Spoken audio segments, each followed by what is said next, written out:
Bonjour, bienvenue dans cette vidéo sortie photo, enfin méga sortie photo, tournée en Auvergne. Alors je ne sais pas combien de temps la vidéo va durer, mais je vais profiter dans cette vidéo pour montrer quelques petites choses qu'on peut faire en vacances en photo, notamment tout ce qui est un peu photo de nature, photo de patrimoine, photo de vieilles maisons, campagne, etc., etc.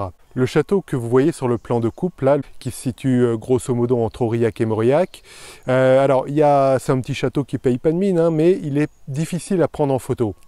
Difficile parce qu'il n'y a pas forcément d'angle qui soit vraiment très approprié.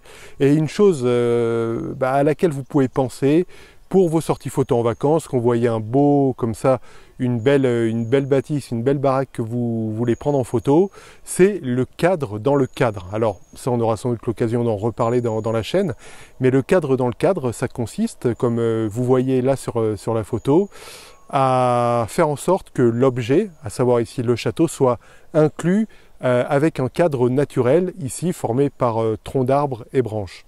Ça permet, quand on a la chance de trouver un cadre dans le cadre, d'avoir une approche parfois un peu plus originale que simplement se mettre au bord de la route et paf, clic, clac, Kodak, prendre la photo du bâtiment. Voilà, ça fait des choses plus esthétiques à prendre en photo et éventuellement même des photos qu'on peut ensuite tirer pour les accrocher au mur et faire resplendir les murs de sa cuisine.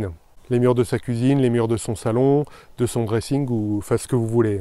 Voilà pour cette première astuce photo. On se retrouve pour vous dans un instant. Pour moi, je ne sais pas quand je vais enclencher la caméra pour une nouvelle astuce photo de cette grande sortie photo auvergnate. Je vous dis à tout de suite. D'autres choses qu'on peut photographier quand on est en vacances, alors pas spécifiquement en Auvergne, mais c'est tout ce qui est vieux mécano, tout ce qui est garage un peu rural. Alors c'est des garages en général très sympas, avec parfois un chien qui court comme ça, et qu'on manque de shooter en voiture quand on laisse notre voiture pour la faire réparer, mais bon c'est un peu le charme de la campagne. Mais sinon c'est des garages en fait qui ont vraiment un cachet, contrairement aux garages modernes qu'on trouve notamment, alors pas qu'en Île-de-France, mais disons dans les grandes métropoles. Et c'est un garage, vous savez, où tout n'est pas aligné spécifiquement avec ici les boulons, ici les essieux, ici je sais pas, ici autre chose. Tout est un peu mis en vrac. Du coup, ça fait, comme vous voyez sur les photos là, il y a moyen vraiment en noir et blanc de faire de très belles photos dans ces, alors je pense parfois à des vieilles stations-service ou à des garages un peu à la route, un peu qui fonctionnent un peu à l'ancienne, sans avoir des établis spécifiquement bien triés avec tel type de produit va ici et tel type de produit va là. Ça permet de faire des belles photos avec des beaux chromes comme ça, et en noir et blanc on s'en sort vraiment avec de belles compositions. Voilà, on a vu l'exemple donc avec ce qu'on peut faire sur un garage, et il y a aussi ces vieilles maisons. Alors je ne sais pas si vous avez l'occasion, par exemple en Auvergne c'est une vieille maison de famille. Alors je ne sais pas si vous voyez derrière moi, il y a cette boisure là derrière moi, il y a tous ces objets, ces tableaux, il y a même des trucs, on ne sait pas trop à quoi ça sert dans ces vieilles maisons là, comme ce pot là, on peut... Ouais, ça sent. Il y a des pinces à linge, tenez dedans. Bon, voilà. Bref, il y a tous ces objets. Ça peut faire l'occasion de très belles photos. Notamment, là, vous voyez en incrustation, c'est une photo d'un vieux moulin à café. Un vieux moulin à café Peugeot, comme ça se faisait jadis.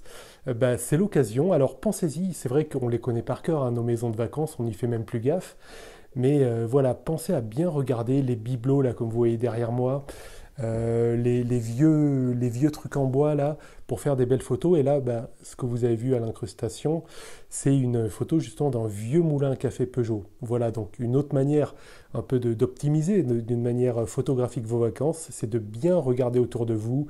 Est-ce qu'il n'y a pas un vieux piano, un vieil objet, un vieux truc là comme je vous ai montré, un vieux pot un peu mystérieux, vous savez même pas ce qu'il y a dedans. Enfin là il y a des pinces à linge, mais je ne sais pas ce qu'elles font là d'ailleurs, mais voilà.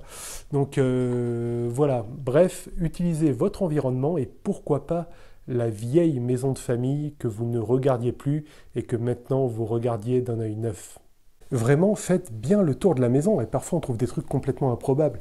Notamment, il y a une... Alors ça, c'est une brosse, vous voyez, c'est une brosse, et vous voyez, c'est replié un peu comme un cimetière. Vous savez, les cimetières, c'est ces épées utilisées par les Ottomans, là, enfin les vieux trucs.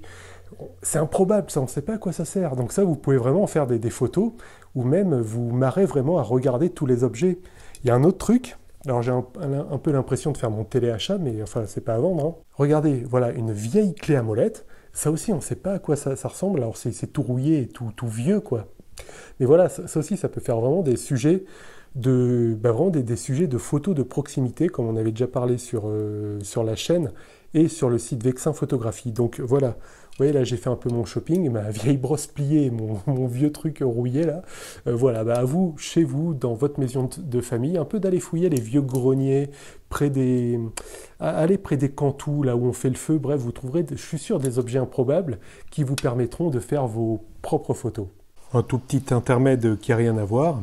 On a eu affaire à un beau nid de frelons avec des beaux spécimens. Voilà, donc on a fait évidemment retirer le nid. Bon, j'ai pas pu faire de photos, j'avais pas l'objectif pour, mais voilà, c'est le petit moment nature. Voilà les frelons en action. Et maintenant, suite de la vidéo. Voilà, donc on a vu un peu d'intérieur avec les jolis objets. Et là, on est un peu à l'extérieur. Alors, il fait toujours très chaud, donc je sors relativement tard. Et ce qui est pas mal en fait, avec ces fortes chaleurs, c'est qu'il faut vraiment regarder le ciel, parce qu'après les fortes chaleurs, là je tourne en plein mois de juillet, souvent il y a forcément une période orageuse après ça. Et là vous voyez derrière moi, alors je vais mettre évidemment la photo une fois traitée que j'aurai prise, mais il y a des beaux nuages comme ça qui se dessinent après des belles journées très chaudes qui vont probablement donner des orages un peu plus tard ou demain, j'en sais rien. Mais voilà, donc c'est vraiment une occasion de faire de bonnes photos. Et justement, le traitement noir et blanc est vraiment pertinent avec ce type de nuages. Donc j'en avais déjà fait quelques-uns donc à Paris, mais là en plus avec le relief de la montagne, ça peut faire vraiment des clichés vraiment pas mal.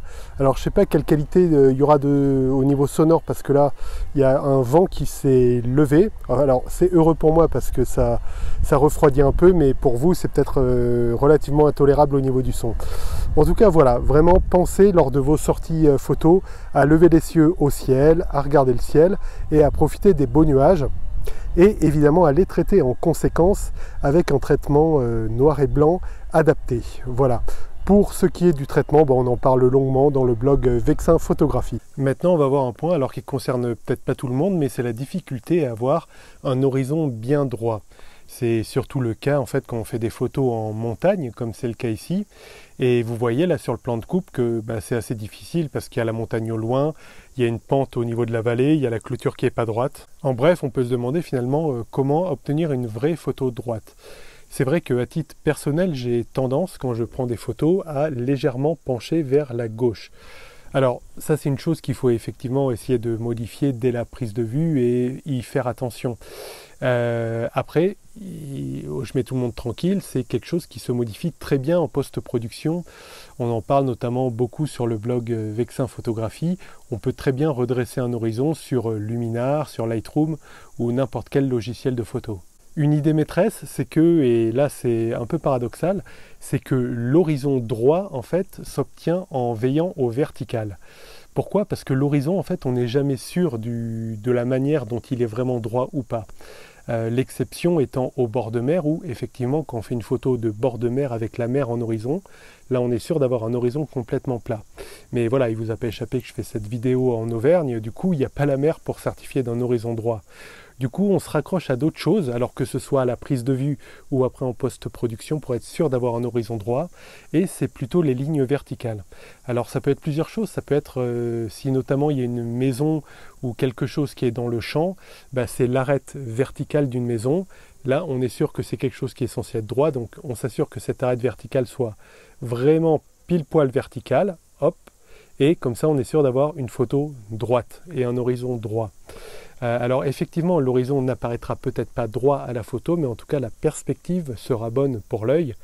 Parce que voilà, comme vous avez vu sur le plan de coupe que j'ai montré tout à l'heure, on est sur un terrain qui est un peu en pente, avec au loin des montagnes, avec des clôtures qui sont elles aussi en pente.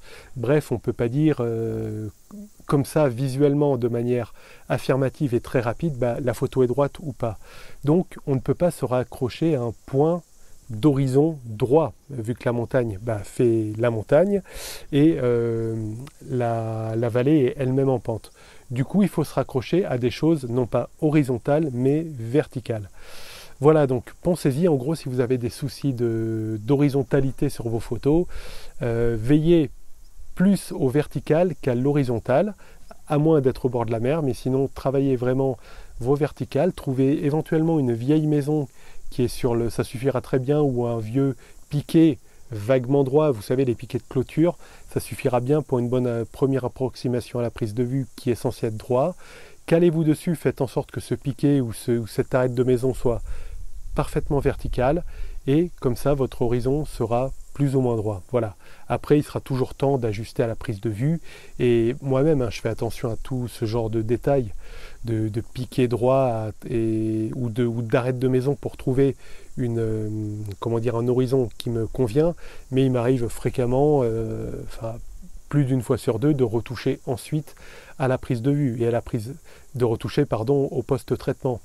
Et au post-traitement, c'est d'autant plus facile qu'on a vraiment un maillage de la photo qui permet vraiment de calculer au degré près la rectitude d'une photo. Voilà, donc pas trop de prise de tête pour que vos photos soient droites. Veillez surtout au vertical et surtout méfiez-vous des horizontales qui peuvent vous induire en erreur, à part si vous êtes au bord de la mer avec un horizon parfaitement droit. Voilà, on est dans une petite église romane maintenant, l'église de Girgol. Alors c'est donc une vieille église romane avec quelque chose de très typique en Auvergne, c'est les clochers à peigne, comme ça on en retrouve beaucoup. Et ça peut être intéressant ça, pendant vos vacances, alors c'est valable en Auvergne, mais c'est valable dans plein d'autres endroits. Pour ça on a de la chance en France de s'intéresser au patrimoine religieux, et notamment les vieilles églises romanes comme ça. J'avais fait un article il y a de ça assez longtemps sur Vexin Photographie, sur comment photographier les lieux de culte, parce que c'est assez particulier, il y a souvent de la hauteur sous plafond, on ne sait jamais trop quoi prendre. Vous trouverez ça dans la description pour vous aider. C'est aussi des lieux où c'est pas mal de changer un peu de la traditionnelle photo qu'on prend au pied de l'église en contre-plongée, avec le bâtiment comme ça, pris en contre-plongée. Alors c'est vrai que souvent on n'a pas le choix, mais parfois vous pouvez vous intéresser à d'autres choses.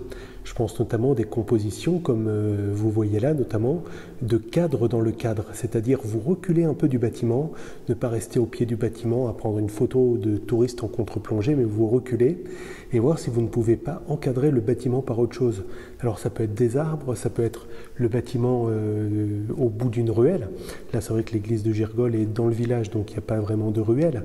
Mais dans d'autres endroits, notamment c'est le cas dans la ville de Salers, où vous pouvez encadrer l'église par la ruelle. Ça donne des compositions plus vivantes, déjà de l'église dans son contexte, que ce soit avec la végétation qui l'entoure ou que ce soit avec les ruelles qui y arrivent. Parce qu'après, bon, si vous pouvez toujours prendre une photo en vous plantant, comme font beaucoup de touristes, en bas du monument, en prenant la photo claque comme ça en contre-plongée, mais bon, déjà vous risquez d'être déçu. Déjà autre chose, une carte postale fera mieux le taf, à ce niveau-là, il faut dire ce qui est. Voilà, donc autant chercher vraiment à vous reculer du bâtiment, voir ce que vous pouvez faire, rechercher peut-être les cadres dans le cadre, et comme on a vu, que ce soit un cadre dans le cadre avec un arbre, si l'église est dans un village au milieu de la végétation, ou alors tout simplement un cadre dans le cadre avec l'église prise de plus loin, avec la ruelle comme ça qui conduit le regard vers l'église. Après, évidemment, vous pouvez vous intéresser à tout un tas de détails qu'il y a dans l'église même, si vous avez le temps, et c'est souvent le cas dans ces églises en Auvergne.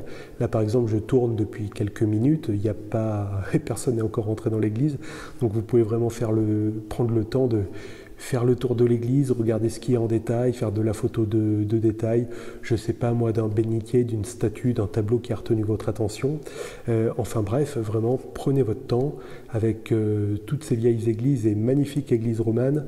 Vous avez vraiment le temps de vous régaler aussi bien d'un point de vue architecture que d'un point de vue de la photo. C'est devant cette jolie église romane, l'église de Girgol, que je vous quitte pour cette petite sortie photo, alors qui est un petit résumé de toutes les vacances auvergnates que j'ai pu faire, voilà, avec quelques pistes, même des pistes quand on veut rester dans sa maison, quand il fait pas trop beau, comme on a vu avec les vieux objets des vieilles maisons. Voilà, j'espère vous avoir donné des idées de photos, des idées d'inspiration, pour que vous puissiez profiter déjà de vos vacances, que ce soit un bon moment, et que vous puissiez réaliser de belles photos. Merci d'avoir suivi cette vidéo, n'hésitez pas à vous abonner, à liker, à commenter. Il y a une vidéo qui sort tous les vendredis à 18 h et en plus parfois des vidéos spéciales sorties photos comme celle que vous regardez maintenant. N'hésitez pas à faire un petit tour, dans la description, il y a tous les liens dont on a parlé dans cette vidéo et il y a aussi le lien vers Vexin Photographie qui est mon site et qui regroupe encore d'autres informations sur la photo, notamment sur le traitement noir et blanc sur le logiciel Luminar 4. Il me reste à vous dire à bientôt, portez-vous bien et faites de belles photos. Ciao!